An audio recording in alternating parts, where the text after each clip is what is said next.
Mummy कहती है कि तुम पापा की तरह दिखते हो, पापा कहते हैं कि तुम मम्मी की तरह दिखते हो। आओ देखे दोनों में से किसके जीन्स ज्यादा स्ट्रॉन्ग है। बेटा पहनने वाले जीन्स नहीं, जो हमारे डीएनए के अंदर होता है उसकी बात हो रही है। एंड ये भी देखेंगे कि कहते थे ना कि वुमेन्स पे डिपेंड करता है कि बच्चा होगा या बच्ची। देखते हैं किस पे डिपेंड करता है, with proof, man versus women. आओ स्टार्ट करें क्लास 10th का chapter heredity with proof.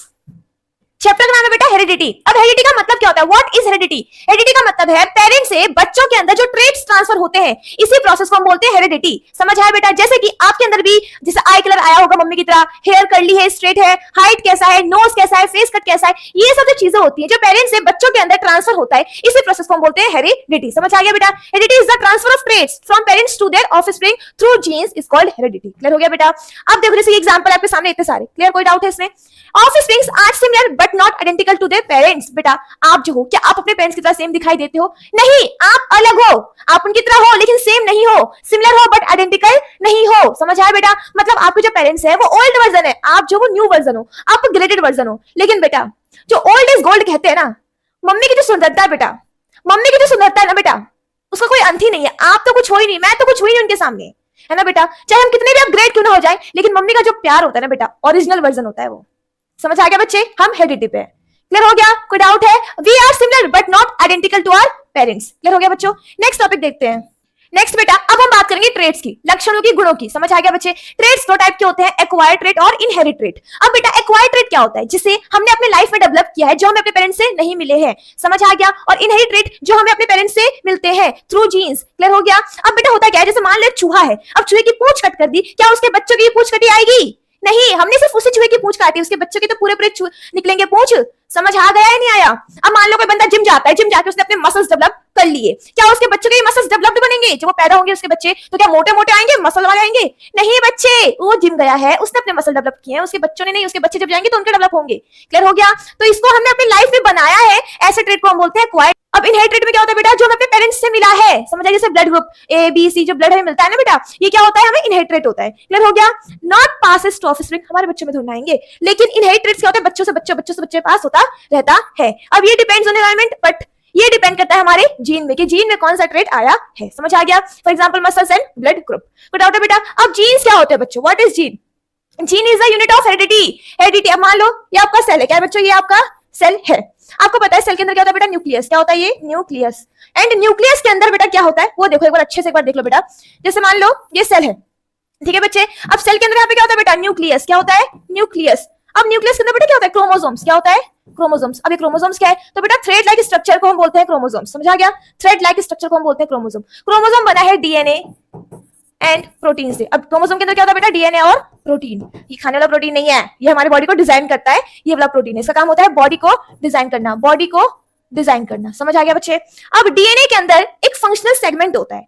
DNA के अंदर क्या होता है बेटा? एक फंक्शनल सेगमेंट, उसको हम बोलते हैं जीन। क्लियर हो गया? इस जीन के अंदर सारे के सारे जेनेटिक इंफॉर्मेशन होते हैं जो नेक्स्ट जनरेशन में जाने वाले हैं। क्लियर हो गया? इसलिए इसको हम जीन को बोलते हैं हेरिडिटी का यूनिट।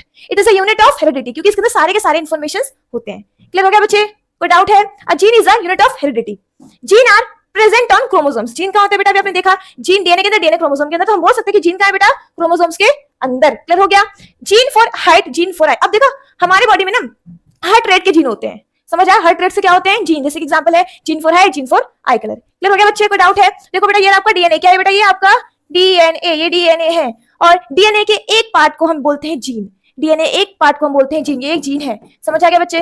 कोई डाउट है इसमें? आगे देखो बेटा। नेक्स्ट बेटा क्रोमोसोम। क्रोमोसोम क्या होता है? बताया था आपको, थ्रेड लाइक स्ट्रक्चर को हम क्या बोलते हैं? क्रोमोसोम। क्रोमोसोम के अंदर क्या होता है बेटा? DNA. Humans have 23 pair of chromosome. कितने क्रोमोसोम होते हैं बेटा?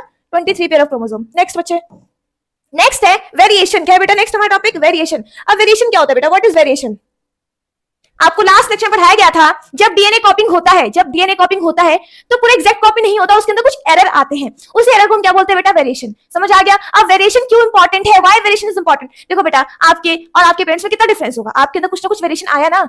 समझ आया? तो वेरिएशन वैसे क्यों इंपॉर्टेंट है? Variation is important to adapt environment, क्योंकि हमारा एनवायरनमेंट बहुत ज्यादा चेंज होता है, तो इस चेंजिंग एनवायरनमेंट को अडेप्ट करने के लिए वेरिएशन चाहिए। क्लियर हो गया बच्चे? वेरिएशन किसे हम कहते हैं? डिफरेंसेस को हम क्या बोलते हैं बेटा? वेरिएशन बोलते हैं। क्लियर हो गया? Source of variation. वेरिएशन कैसा आता है, क्यों आता है? तो डीएनए कॉपिंग, जब डीएनए कॉपिंग हो रहा होता है तो उसमें कुछ एरर आती है, उसी एरर के कारण क्या आता है बेटा? वेरिएशन। और वेरिएशन किस में देखने को मिलता है? सेक्सुअल रिप्रोडक्शन में ही वेरिएशन देखने को मिलता है, क्योंकि दो डीएनए आपस में कॉपिंग होते हैं तब जाके एक नया डीएनए बनता है, उसको हम बोलते हैं सेक्सुअल रिप्रोडक्शन होता है। ये क्लियर हो गया? Importance of variation helps organism survive changing environment. Variation से ही हम इस बदलते हुए एनवायरनमेंट को झेल पाते हैं। समझ आया बच्चों? Forms the basic evolution and variation से ही इवोल्यूशन होता है, कुछ नई चीजें बनती है, नई स्पीसीज बनते हैं। क्लियर हो गया? Heat resistance bacteria for example, बेटा आपकी बुक में बहुत अच्छा एग्जांपल दिया है बैक्टीरिया का। जो बैक्टीरियाज होते हैं वो हीट को झेल नहीं पाते। क्लियर हो गया? तो मतलब अब बैक्टीरिया असेक्सुअल रिप्रोडक्शन करते हैं, मतलब सारे बैक्टीरिया झेल नहीं पाएंगे, लेकिन जिन बैक्टीरिया के अंदर थोड़ा सा वेरिएशन आएगा ना बेटा, थोड़ा सा वेरिएशन आया होगा, वो क्या करेंगे? उस बदलती हुई एनवायरनमेंट को, उस हीट को झेल पाएंगे और वो बच जाएंगे। समझ आया नहीं आया? तो बदलते हुए एनवायरनमेंट को, हीट को और बाकी चीजों को रोकने के लिए वेरिएशन चाहिए। समझ आ गया? फॉर एग्जांपल कोरोना वायरस में क्या हुआ था बच्चे? काफी लोग मारे गए थे, जिनका इम्यून सिस्टम बहुत वीक था सब मारे गए, और जिनका इम्यून सिस्टम स्ट्रांग था वो जी गए, बच गए। तो इसलिए कहते हैं वेरिएशन बहुत इंपॉर्टेंट है। समझ आ गया बेटा? Next relation of variation in reproduction. बेटा अब हम बात करें नेक्स्ट टॉपिक की। आपको पता है दो टाइप की रिप्रोडक्शन होते हैं, sexual and asexual. Sexual reproduction में तो बेटा डीएनए कॉपिंग करते समय एरर आता है, जिस एरर के कारण वेरिएशंस आ जाते हैं और बहुत ज्यादा आते हैं। लेकिन असेक्सुअल रिप्रोडक्शन में क्या होता है बेटा? डीएनए एग्जैक्ट कॉपी होता है और बहुत ही कम वेरिएशन आता है, बहुत कम, इतना कम कि आपको दिखेगा भी नहीं। तो आपको और नेक्स्ट जनरेशन में थोड़ा वेरिएशन आएगा, तो नेक्स्ट जनरेशन में थोड़ा वेरिएशन आएगा। तो यहाँ पे क्या होता है? बहुत टाइम लग जाता है अगर आपको वेरिएशन देखना है असेक्सुअल रिप्रोडक्शन में। तो समझ आ गया बेटा? तो ये एक्यूमुलेट होगा, इकट्ठा होगा, तब जाके आपको दिखाई देगा। क्लियर हो गया बेटा? अब डिफरेंस देख लेते हैं असेक्सुअल और सेक्सुअल में। असेक्सुअल में सिंगल पेरेंट्स होते हैं, सेक्सुअल में टू पेरेंट्स होते हैं। असेक्सुअल में वेरी लिटिल वेरिएशन, बहुत कम वेरिएशन आता है, इसमें बहुत ज्यादा आता है। क्लियर हो गया? इस एग्जांपल आपको बैक्टीरिया आ जाएगा, अभी दिखाया था आपको। बैक्टीरिया को क्या होता है बेटा? बैक्टीरिया को गर्मी से प्रॉब्लम होती है और सब असेक्सुअल रिप्रोडक्शन से बने होते हैं। जिनके अंदर वेरिएशन आया होगा तो वो जिंदा रह पाएगा, बाकी सब टपक जाएंगे। क्लियर हो गया बेटा? नेक्स्ट इसमें ह्यूमंस आते हैं। अपने आप को देखो, मम्मी को देखो, पापा को देखो, आप कितने हो अलग उनसे। क्लियर हो गया बेटा? Sexual reproduction increase chances of survival, ये तो आपको पता ही है। Next topic DNA, gene, chromosome. अभी आपको बताया था बेटा डीएनए क्या होता है? डीऑक्सीराइबोन्यूक्लिक एसिड, जिसके अंदर सारी जेनेटिक इन्फॉर्मेशन होती है। जीन क्या होता है बेटा? डीएनए का ही पार्ट होता है, स्मॉल पार्ट ऑफ डीएनए जो सारी ट्रेट्स को कंट्रोल करता है। क्लियर हो गया? क्रोमेटिन क्या होता है बेटा? जब डीएनए और प्रोटीन मिल जाए, डीएनए और प्रोटीन मिल जाए तो क्या बनता है बेटा? Chromatin material. क्रोमोसोम क्या होता है? थ्रेड लाइक स्ट्रक्चर जिसके अंदर डीएनए होता है। क्लियर हो गया अच्छे से? कोई डाउट है? नेक्स्ट अलील्स क्या होता है बेटा? Alleles are two forms of same gene. Gene के अंदर जो जीन के जो फॉर्म्स होते हैं उनको हम अलील्स कहते हैं। जीन के फॉर्म को हम क्या कहते हैं बेटा? अलील्स कहते हैं। ट्रेट्स को भी शो करता है। क्लियर हो गया? अब बेटा इसकी बात हम बाद में करेंगे, थोड़ा अभी आपको समझ नहीं आएगा, बाद में समझ आएगा, इसलिए आगे बढ़ते हैं बेटा। नेक्स्ट अब अलील्स दो टाइप के होते हैं, हैप्लॉइड और डैप्लॉइड। ठीक है? हैप्लॉइड जिसके अंदर सिर्फ एक क्रोमोसोम होता है, वन सेट ऑफ क्रोमोसोम, और डैप्लॉइड जिसके अंदर टू सेट्स ऑफ क्रोमोसोम्स होते हैं। क्लियर हो गया बेटा? ये मियोसिस करते हैं और ये माइटोसिस करते हैं। समझ आ गया? एग्जांपल है बेटा ह्यूमंस के जो सेक्स सेल होते हैं, स्पर्म और एग, ये आपके हैप्लॉइड सेल्स होते हैं। क्लियर हो गया? और जो बाकी के बॉडी सेल्स होते हैं वो आपका डैप्लॉइड सेल्स होते हैं। क्लियर हो गया? बॉडी सेल्स क्या होते हैं बेटा? डैप्लॉइड सेल, जो कि हेल्प करते हैं ग्रोथ वगैरह में, रिपेयरिंग में। क्लियर हो गया? कोई डाउट है इसमें? नेक्स्ट बेटे व्हाई डिड, अब बेटा आपका चैप्टर का मोस्ट इंपॉर्टेंट टॉपिक शुरू होने जा रहा है। मेंडल भैया, मेंडल सर जी आ चुके हैं। Why did Mendel choose P plant? भैया आ गए हमारे मेंडल सर। मेंडल सर ने एक बहुत ही बढ़िया एक्सपेरिमेंट किया था इनहेरिटेंस के ऊपर।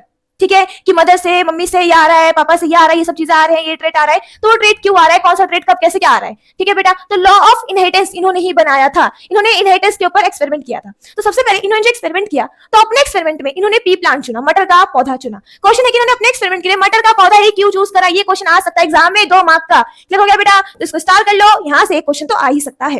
तो पी प्लांट ही क्यों चूज करा बेटा? क्योंकि पी प्लांट का जो लाइफ होता है बहुत शॉर्ट होता है, जल्दी ग्रो हो जाएगा। अब एक्सपेरिमेंट के लिए तो बहुत जल्दबाजी चाहिए होती है ना, जो जल्दी जल्दी हो जाए, तो शॉर्ट लाइफ साइकिल। क्लियर हो गया? सेल्फ पॉलिनेशन, अब बेटा जो पी प्लांट है सेल्फ पॉलिनेशन भी कर सकते हैं, क्रॉस पॉलिनेशन भी कर सकते हैं, दोनों ही कर सकते हैं। क्लियर हो गया? अब बेटा आपको पता है एक पॉट के अंदर कितने सारे सीड्स होते हैं, कितने सारे मटर होते हैं, तो यहाँ पे क्या बोलना चाहता है? लार्ज नंबर ऑफ ऑफस्प्रिंग, एक बार में बहुत सारे ऑफस्प्रिंग इसको मिल गए। क्लियर हो गया? क्लियर कॉन्ट्रास्टिंग ट्रेट, बेटा मटर का तो जो पौधा है ना वो बहुत सारे ट्रेट को शो करता है। कौन कौन सा ट्रेट है आप एक बार देख सकते हो। शेप, उनके शेप भी अलग होते हैं, कलर भी अलग होते हैं। ठीक है? पॉट भी अलग होते हैं, साइज अलग होता है, फ्लावर कलर भी अलग अलग होते हैं, इतने सारे उसके अंदर ट्रेट्स है, इसलिए उन्होंने मटर का पौधा ही चूज किया था। समझ आ गया? क्योंकि इसके अंदर बहुत सारे कॉन्ट्रास्टिंग ट्रेट्स हैं। अब देखते हैं उनका एक्सपेरिमेंट था क्या मेंडल का। तो बेटा उन्होंने मोनोहाइब्रिड किया था, मोनोहाइब्रिड क्रॉस सबसे पहले किया था। और यहाँ से बेटा एक क्वेश्चन एग्जाम में जरूर आएगा, मोनोहाइब्रिड क्रॉस से एक क्वेश्चन तो पक्का है कि आना ही आना है, तो इस क्रॉस को बहुत ध्यान से समझना। क्लियर हो गया बच्चों? अब देखते हैं बोलना क्या चाहता है। मोनोहाइब्रिड क्रॉस में उन्होंने सिर्फ एक ट्रेट को उठाया था, इतने सारे ट्रेट्स को नहीं, सिर्फ एक ट्रेट को उठाया था, सबसे पहले हाइट को उठाया था। क्लियर हो गया बेटा? उन्होंने हाइट के ऊपर क्या एक्सपेरिमेंट किया, उन्होंने क्या किया, 2 पौधे लिए थे, एक टॉल पौधा और एक शॉर्ट पौधा। दोनों पौधे में उन्होंने क्रॉस पॉलिनेशन कराया, और जब क्रॉस पॉलिनेशन कराया तो बहुत सारे बच्चे बने, लेकिन सारे बच्चे टॉल थे। तो मेंडल साहब ने कहा, अरे मैंने तो शॉर्ट पौधा भी लिया था, शॉर्टनेस कहां गया? यहाँ तो सारे टॉल बन गए। फिर उन्होंने क्या किया, इनके 2 बच्चे उठा लिए और दोनों में सेल्फ पोलिनेशन करवाया। जब सेल्फ पोलिनेशन करवाया तो वहां उन्होंने देखा कि काफी तो टॉल बने हैं, लेकिन एक पौधा शॉर्ट आ गया। 3 पौधे टॉल, एक पौधा शॉर्ट आ गया। इससे हमें ये समझ आता है कि जो हमारे ट्रेड्स होते हैं वो इंडिपेंडेंटली चलते रहते हैं। यहाँ पे क्या होगा बेटा, यहाँ पे सारे लंबे बने, लेकिन जब उनका सेल्फिंग कराया गया तो एक छोटा पौधा भी आ गया। इसका मतलब क्या है बेटा कि यहाँ पे टॉलनेस एंड शॉर्टनेस दोनों ही ट्रेड आए होंगे, लेकिन सिर्फ विजिबल एक टाइम पे एक ही हो पाएगा। समझ आया बेटा, दोनों ट्रेड आए थे लेकिन विजिबल सिर्फ एक ही हुआ, और जब उनका सेल्फिंग कराया गया तो दूसरा भी विजिबल हो गया। मतलब ट्रेड्स दोनों आते हैं लेकिन दिखता सिर्फ एक है, और जो दिखता है उसको हम बोलते हैं बेटा डोमिनेंट ट्रेट। समझ आया बेटा, जो दिखता है उसको हम बोलते हैं बच्चे डोमिनेंट ट्रेट, और इसी को बोलते हैं लॉ ऑफ डोमिनेंस। क्लियर हो गया। लॉ ऑफ डोमिनेंस में क्या होता है बेटा, जो ट्रेट एक्सप्रेस होता है, जैसे यहाँ पे टॉलनेस एक्सप्रेस हुआ तो टॉलनेस क्या है, डोमिनेंट, और शॉर्टनेस एक्सप्रेस नहीं हुआ, आया है लेकिन दिखा नहीं, तो उसको हम बोलेंगे रेसेसिव ट्रेट। समझ आया, रेसेसिव ट्रेट। लेकिन जब सेल्फिंग कराया तो वो भी दिख गया। इसका एक और लॉ बनता है लॉ ऑफ इंडिपेंडेंट असॉर्टमेंट। जो ट्रेड्स होते हैं इंडिपेंडेंटली आगे की ओर चलते रहते हैं, इंडिपेंडेंटली आगे की ओर चलते रहते हैं। समझ आ गया बच्चों। अब देखो यहाँ पे एक बार ये चीज देख लो, उन्होंने क्या किया बेटा, 2 पौधे लिए, ठीक है, टी कैपिटल टी और स्मॉल टी। क्लियर हो गया। जब दोनों में क्रॉस पोलिनेशन कराया तो 4 लंबे बने, ठीक है। अब इनके अंदर कौन कौन से आली लाए होंगे, तो बेटा आपको एग्जाम में ऐसा करके दिखाना है। यहाँ पे दोनों टॉल प्लांट है, हमने दोनों टॉल लिख लिया, दोनों शॉर्ट है, हमने दोनों शॉर्ट लिख लिया। इन दोनों में आप क्या करोगे, क्रॉस, टॉल शॉर्ट, इनका इससे मल्टीप्लाई ये आ गया, इसको इससे मल्टीप्लाई ये, इसको इससे मल्टीप्लाई ये आ गया। ऐसे मल्टीप्लाई करके आपको एग्जाम में शो करना है, ठीक है। तो कैपिटल टी स्मॉल टी सब आए थे इसमें, ठीक है, लेकिन दिखा कौन सा, कैपिटल वाला। तो मतलब कैपिटल टी क्या है बेटा, कैपिटल टी आपका डोमिनेंट हो गया। समझ आ गया। और जो स्मॉल टी है वो नहीं दिखा, तो इसलिए इसको हम बोलेंगे रेसेसिव ट्रेट।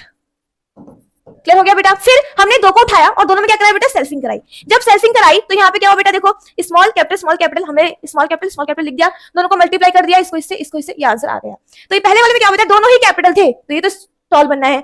इसमें capital small, capital T dominant है तो ये भी टॉल बनेगा, इसमें भी कैपिटल टी है तो ये भी डोमिनेंट बनेगा। यहाँ पे एक भी कैपिटल टी नहीं है, इसलिए शॉर्टनेस एक्सप्रेस हो गया। क्लियर हो गया बेटा। कोई डाउट है तो यहाँ पे बेटा मोनो हाइब्रिड क्रॉस ये वाला जरूर आता है एग्जाम में, तो इसको अच्छे से देख लो और स्टेप्स ही रखना है आपको। क्लियर हो गया। कोई डाउट है बच्चों। अब देखो बेटा, तो टॉलनेस डोमिनेंट था और शॉर्टनेस क्या था बेटा, रेसेसिव। कोई डाउट है बच्चा, यहाँ देखो। अब देखो बेटा, यहाँ से अब 2 रेशियो इस एग्जाम में पूछे जाते हैं, phenotype ratio and genotype ratio. Phenotype, first है फिनोटाइप, फर्स्ट है फिजिकल। फिजिकल कैसे दिख रहा है बेटा, तो F2 में देखो यहाँ पे 3 लंबे बना और एक छोटा बना, तो हम बोलेंगे 3:1 हो गया आपका फिनोटाइप रेशियो। 3 टॉल थे और एक शॉर्ट था। क्लियर हो गया। जीनोटाइप रेशियो, जीनोटाइप मतलब जिसमें अलील्स को देख के रेशियो बताना पड़ता है। समझ आ गया बेटा। जैसे कि यहाँ पे देखो, इसमें दोनों ही कैपिटल टी है, दोनों कैपिटल टी कितना है बेटा, 1, ठीक है। एक स्मॉल और एक कैपिटल टी कितने बेटा, 1 2 हो गया इसमें, ठीक है। और दोनों ही स्मॉल टी कितने हैं, सिर्फ एक ही है। तो ये आपका बन गया बेटा जीनोटाइप रेशियो, जिसमें हम क्या करते हैं बेटा, अलील्स को देखकर रेशियो पता लगाते हैं। समझ आ गया। तो 1:2:1 है आपका। बट एग्जाम में कई बार ऐसा क्वेश्चन पूछा जाता है कि बताओ टी एग्जाम में बेटा कई बार ऐसा क्वेश्चन पूछा जाता है टी और स्मॉल टी का रेशियो बताओ, तो बेटा आप देख सकते हो यहाँ पे टी वाले कितने, सिर्फ एक ही है। क्लियर हो गया। तो हम यहाँ लिख देंगे 1, और स्मॉल टी वाले कितने थे बेटा, एक ही था, तो इसका भी 1:1 आ गया रेशियो। समझ आ गया, जिसमें हमें अलील्स को देख के पता लगाना हो रेशियो। क्लियर है। कोई डाउट है बेटा। अब मेंडलसन ने बनाया लॉ ऑफ इनहेरिटेंस, जिसमें क्या है बेटा, पहला लॉ है लॉ ऑफ डोमिनेंस, जिसमें जो ट्रेट एक्सप्रेस हो उसे हम बोलेंगे बेटा डोमिनेंट ट्रेट, और जो छुप जाए, जो एक्सप्रेस ना हो, उसे हम बोलेंगे रेसेसिव ट्रेट। क्लियर हो गया बच्चे। नेक्स्ट है लॉ ऑफ सेग्रीगेशन। बेटा इसमें जो अलील्स होते हैं ना वो अलग अलग ही रहते हैं, they do not blend. Capital T आने के बाद भी अलग अलग ही थे, जेड तो नहीं बन गए, XY तो नहीं बन गए, ब्लेंड नहीं होते। ये ट्रेट्स आने के बाद भी अलग अलग ही रहते हैं। रिसीव्स ओनली 1 अलील्स, और एक पेरेंट से एक अलील आता है, दूसरा दूसरे पेरेंट से आता है। समझ आ गया। और आने के बाद ये ब्लेंड नहीं होते, अलग अलग ही रहते हैं। समझ आ गया बच्चे। नेक्स्ट देखो बेटा, law of independent assortment, different trait are inherit independently. वही है, F1 जनरेशन में सारे टॉल बन गए, F2 में क्या, एक शॉर्टनेस आ गया। तो जो शॉर्टनेस और टॉलनेस है, ये जो ट्रेट्स है, ये आगे चलते रहते हैं इंडिपेंडेंटली, ये एक दूसरे पर डिपेंड नहीं करते। क्लियर हो गया बच्चे। डाउट है तो ये 3 लॉ है, एग्जाम में इनके ऊपर एक भी लॉ आ सकता है, क्वेश्चन कोई सा भी आ सकता है। 3 लॉ अच्छे से समझ आ गया। आगे बढ़ते हैं। नेक्स्ट बेटा डाई हाइब्रिड क्रॉस। अब हम पढ़ेंगे डाई हाइब्रिड। डाई हाइब्रिड का मतलब होता है 2 ट्रेट। अब 2 ट्रेट को उठाया गया और उसके ऊपर एक्सपेरिमेंट किया गया, तो देखते हैं बेटा था क्या। ठीक है बच्चे, अब यहाँ ध्यान दो, हमें 2 ट्रेट लेना है, ठीक है। तो हमने क्या लिया, हमने ले लिया राउंड ग्रीन सीड ले लिया, ठीक है। राउंड और ग्रीन 2 ट्रेट हो गए ना, राउंड का मतलब ये शेप हो गया और ग्रीन मतलब कलर, शेप और कलर उठा लिया। राउंड ग्रीन ट्रेट ले लिया, राउंड को कैपिटल R से डिनोट किया गया है और ग्रीन को स्मॉल y से डिनोट किया गया है, ठीक है, ले लिया। हमने दूसरा सीड लिया रिंकल्ड येलो, रिंकल्ड को स्मॉल r और येलो को स्मॉल y से शो किया गया है। समझ आ गया। 2 ट्रेट ले लिए और इनके बीच में हमने क्या कराया बेटा, क्रॉस पॉलिनेशन कराया सबसे पहले। जब इनके बीच में क्रॉस पॉलिनेशन हुआ तो एक R यहां से आया, एक R यहां से आया, एक Y यहां से आया, फिर एक Y यहां से आया, ठीक है। मतलब दोनों के हाफ ऑफ अलील्स आए। समझ आ गया ये। लेकिन बेटा जो कैपिटल होता है वही डोमिनेंट होता है, समझ आ गया। तो ये दिख कैसे रहे थे, कैपिटल आर का मतलब बेटा राउंड, राउंड देखिए, और कैपिटल वाई का मतलब बेटा येलो, तो राउंड येलो बने। तो मेंडल सर जी ने कहा कि राउंड ग्रीन और रिंकल येलो का जब क्रॉस पोलिनेशन कराया गया तो बेटा राउंड येलो बना, राउंड येलो बना, एक एक आ गए और राउंड येलो बना, जो कैपिटल होता है वही दिखता है। कुछ नया बन गया, सारे राउंड येलो बन गए, तो बेटा गया कहां, हमने तो राउंड ग्रीन और रिंकल येलो लिया था, यहाँ तो सारे राउंड येलो बन गए, है ना बेटा। तो उन्होंने F2 जनरेशन करवाया, क्या करवाया उन्होंने, F2 जनरेशन। F2 में बेटा क्या करना है, हमें इसका सेल्फिंग करना है, हमें इसका क्या करना है बेटा, सेल्फिंग करना है। सेल्फ पोलिनेशन करवाया, F1 के जनरेशन से लेकर उठाया हमने, ठीक है। करना है क्या बेटा, आपको ये लेना है यहाँ पर ऐसे, और यहाँ पे एक ब्रैकेट मान लेना है, क्या मान लेना है, एक ब्रैकेट खुद से मान लेना है माइंड के अंदर। r को y से मल्टीप्लाई करेंगे तो बेटा r y बनेगा, ठीक है। फिर r को इस वाले y से मल्टीप्लाई करेंगे तो r y बनेगा। नेक्स्ट फिर इस r को इससे मल्टीप्लाई करना है तो स्मॉल r कैपिटल y बनेगा, ठीक है बच्चों। नेक्स्ट इस r को इससे मल्टीप्लाई करना है तो capital R small r small y बनेगा, समझ आ गया। हम सेम यहाँ भी ऐसे ही लिख देंगे, ठीक है। इसको इससे मल्टीप्लाई किया, लिख दिया। नेक्स्ट इसको इससे मल्टीप्लाई करना है r y, फिर इसको इससे मल्टीप्लाई करना है, फिर इसको इससे मल्टीप्लाई करना है, समझ आ गया बेटा, कोई डाउट है इसमें। अब क्या करना है बच्चों, बेटा टेबल बनाना अच्छे से सीख लेना ना, आप लोग को आ जाएगा एग्जाम में, ठीक है। इन दोनों को मल्टीप्लाई कर दो, पहले कैपिटल R लिख देंगे, R वाला पहले y वाला बाद में, इसको इससे मल्टीप्लाई बेटा ऐसे लिख देंगे, समझ आ गया। फिर सेम इसको इससे भी मल्टीप्लाई करना है, पहले R वाला आएगा, R लिख दिया, इसका भी R लिख दो, फिर दोनों y लिख दो, ठीक है। फिर इसको इससे मल्टीप्लाई करेंगे, पहले हमेशा R लिखा जाएगा फिर y लिखा जाएगा, ठीक है बच्चों। ऐसे आपको पूरा टेबल फिल करना है। हमारा टेबल अब कंप्लीट हो चुका है। हमेशा बेटा वो करना क्या है, पहले आपको r लिखना है देन y लिखना है, क्लियर हो गया। अब हमें क्या करना है नेक्स्ट स्टेप में, यहाँ के जो आपने लिखे है ना, जो आपने यहाँ लिखा हुआ है, इसको बेटा आप ऐसे लिख लोगे और इनका मीनिंग लिख लोगे। कैपिटल R का मतलब राउंड और कैपिटल Y का मतलब येलो, ऐसे लिख लिया हमने। अब हमें काउंट करना है ये है कितने सीड्स। अब बेटा ऐसा फाइंड करो जिसके अंदर कैपिटल R और कैपिटल Y हो। तो बेटा कैपिटल R कैपिटल Y वाले काउंट कर लेते हैं। इसमें कैपिटल R कैपिटल Y 1 हो गया, कैपिटल R कैपिटल Y ये रहा 2 हो गया, capital R capital Y 3, capital R capital Y 4 हो गया बेटा, कैपिटल कैपिटल 5, कैपिटल इसमें तो नहीं है, capital capital 6, capital capital 7, capital capital 8 बेटा, और हमारा दूसरा कहाँ है, कैपिटल कैपिटल 9 अब नहीं है, ठीक है बेटा। तो हम यहाँ लिख देंगे कितने है बेटा 9, क्लियर हो गया। नेक्स्ट ढूंढते हैं अब दूसरा वाला ब्लू कलर से, कैपिटल R स्मॉल y। अब जो हम काउंट कर चुके हैं उनको बेटा काउंट नहीं करना, क्लियर हो गया। Capital R small y, capital R small y, capital R small y 1, capital R small y 2, capital R small y 3, clear हो गया बेटा। अब नहीं है तो यहाँ लिख दो बेटा 3, ठीक है। अब नेक्स्ट हमें फाइंड करना है, फिर से हम उठाएंगे अब पिंक कलर, क्लियर हो गया। स्मॉल r और कैपिटल Y जो काउंट हो चुका उसको काउंट नहीं करना, स्मॉल r कैपिटल 1 2 ये रहा, और नेक्स्ट हमारा ये रहा 3, क्लियर हो गया बेटा। अब नहीं है इसके आगे, और जो बचा है लास्ट 1 ये रहा, क्लियर हो गया, कोई डाउट है। अब इनका जो रेशियो है 9 3 इनका रेशियो आ गया, समझ आया बेटा। अब बेटा हमने स्टार्टिंग में कौन कौन से सीड लिए थे बेटा, रिंकल्ड येलो ये लिया था और राउंड ग्रीन ये लिया था। हमने इन दोनों को उठाया और जब इनमें हमने क्रॉस और सेल्फिंग कराई तो हमें ये दो नए सीड मिले, समझ आया। और नए सीड का रेशियो कितना है बेटा 9 1 10 हमें नए सीड्स मिले हैं, क्लियर हो गया। बच्चों यहाँ से एक बहुत इंपॉर्टेंट क्वेश्चन आता है कि जो नए सीड्स बने हैं उनका नंबर बताओ कितना होगा। तो टोटल सीड्स हमारे पास 556 थे, क्लियर हो गया। टोटल रेशियो हमारे पास 16 था और नए सीड का रेशियो कितना था 10 था। हमने ऐसे लिखिए, इसको क्या करना है सॉल्व करना है। सॉल्व करने पे आपका जो नंबर आएगा वो आपका आंसर होगा, क्लियर हो गया। तो यहाँ पे आंसर आएगा 347 के आसपास का आंसर आएगा, मतलब 347 जो सीड्स थे वो नहीं थे, क्लियर हो गया। कोई डाउट है, आगे बढ़ते हैं। Next topic is how do trait expressed. हमारे बॉडी के अंदर कौन से ट्रेट आते हैं, कैसे आते हैं, कैसे पता चलता है। तो बेटा आपको पता है डीएनए डीऑक्सीराइबोन्यूक्लिक एसिड, इसके अंदर क्या होता है बेटा जीन, इसके अंदर क्या होता है बेटा जीन, और जीन के अंदर सारी जेनेटिक इन्फॉर्मेशन होती है। उसी जीन की हेल्प से क्या बनता है बेटा, उसकी हेल्प से बनता है प्रोटीन, समझ आ गया। और फिर प्रोटीन की हेल्प से हमारी बॉडी में आता है ट्रेट, क्लियर हो गया। मतलब कुल मिला के जो डीएनए के अंदर जीन है वो जीन ही कंट्रोल कर रहे हैं कि कौन से ट्रेट कैसे एक्सप्रेस होने हैं और कौन सा ट्रेट आना है, क्लियर हो गया। अब देखो जैसे कि जीन कंट्रोल एंजाइम, आपको पता है कि जो जीन होते हैं वो एंजाइम को कंट्रोल करते हैं, और जो एंजाइम्स होता है वो हार्मोन को कंट्रोल करते हैं। और अगर ज्यादा हार्मोन निकलेगा तो प्लांट है जो बेटा उसकी हाइट बढ़ जाएगी, और अगर कम हार्मोन निकलेगा तो प्लांट की हाइट छोटी हो जाएगी। तो ये आपको एग्जांपल समझ आ गया। तो जो जीन है एंजाइम को कंट्रोल करते हैं, एंजाइम किसको कंट्रोल करता है बेटा हार्मोन्स को। और अगर हार्मोन ज्यादा निकला इसका मतलब क्या होगा प्लांट टॉल, और अगर हार्मोन कम निकला इसका मतलब प्लांट होगा शॉर्ट। तो ये एग्जांपल क्या शो करता है कि जो हमारे ट्रेट्स होते हैं वो डिपेंड करते हैं जीन पे, और जीन ही ट्रेट को कंट्रोल करता है, क्लियर हो गया। अगर जीन में कोई अल्टरेशन आई तो जीन के अंदर कोई अल्टरेशन से एंजाइम भी अच्छे से इफेक्टिवली काम नहीं करेगा, और अगर एंजाइम ने अच्छे से काम नहीं किया तो हार्मोन सही से रिलीज नहीं होगा। अगर हार्मोन सही से रिलीज नहीं हुआ तो जो प्लांट है वो शॉर्ट हो जाएगा, क्लियर हो गया। तो बेटा यहाँ से एक क्वेश्चन तो सेशन और रीजनिंग में बहुत पूछा जा रहा है इसके ऊपर। यहाँ फ्लो चार्ट के अकॉर्डिंग देख लो बेटा, अगर एंजाइम ने अच्छे से काम किया, ठीक है, अगर एंजाइम ने अच्छे से काम किया तो बेटा हार्मोन ज्यादा निकलेंगे, और हार्मोन ज्यादा निकलेंगे तो प्लांट हो जाएगा टॉल। अगर एंजाइम ने अच्छे से काम नहीं किया तो हार्मोन कम निकलेंगे और जो प्लांट है वो शॉर्ट हो जाएंगे। क्लियर हो गया? कोई डाउट है इसमें? आगे बढ़ते हैं फिर। बेटा लास्ट टॉपिक सेक्स डिटरमिनेशन, और यहां से एक क्वेश्चन तो कंफर्म एग्जाम में आता ही आता है, अब तो काफी ज्यादा आ रहा है, 1 मार्क में भी आ रहा है, 2 में भी आ रहा है, 3 में भी आ रहा है। तो ये जो टॉपिक है बेटा बहुत इंपॉर्टेंट टॉपिक है, यहां से एक क्वेश्चन 100% आ ही रहा है एग्जाम में और आने वाला ही है, तो इस टॉपिक को अच्छे से कर लो आप लोग। अब यहां से जो बहुत इंपॉर्टेंट क्वेश्चन है कि लड़का होगा या लड़की, किस पे डिपेंड करता है, मैन या वुमेन, मैन वर्सेस वुमेन, तो इसका आंसर भी हम यहाँ पता करने वाले हैं। ठीक है बच्चों, पहली बात तो यह है कि जितने भी ह्यूमन बीइंग होते हैं सबके अंदर 23 पेयर ऑफ क्रोमोसोम होते हैं। कितने होते हैं बेटा? 23 पेयर ऑफ क्रोमोसोम्स होते हैं, 23 पेयर होते हैं, जिनमें से जो 22 पेयर्स होते हैं उनको हम बोलते हैं ऑटोसोम्स। क्या बोलते हैं बेटा? ऑटोसोम्स। और जो लास्ट का एक पेयर बच जाता है ये बेटा कहलाता है सेक्स क्रोमोसोम, और इसी पे डिपेंड करता है कि बच्चा बच्ची हो गया बच्चा होगा। समझ आया बेटा? और जो लास्ट पेयर होता है इसको हम बोलते हैं सेक्स क्रोमोसोम, और ये डिफरेंट होता है मेल में और फीमेल में। समझ आ गया बेटा? मेल में होते हैं XY क्रोमोसोम, फीमेल्स में होते हैं XX क्रोमोसोम। क्लियर हो गया बेटा? मेल में कौन से होते हैं बेटा? XY क्रोमोसोम, और फीमेल्स में क्या होते हैं बेटा? XX chromosome. क्लियर? कोई डाउट है इसमें? अब देखो बेटा, अब यहां से अगर स्पर्म अपने साथ X क्रोमोसोम लेके आएगा और X एग के साथ फर्टिलाइज होगा तो यहां बनेगा XX, जो कि क्या होगी बेटा? गर्ल। क्लियर हो गया? लेकिन अगर स्पर्म अपने साथ Y क्रोमोसोम लेके आएगा और X एग के साथ फर्टिलाइज होगा तो बनेगा XY, जो कि होगा बॉय। तो हमने यहाँ क्या देखा?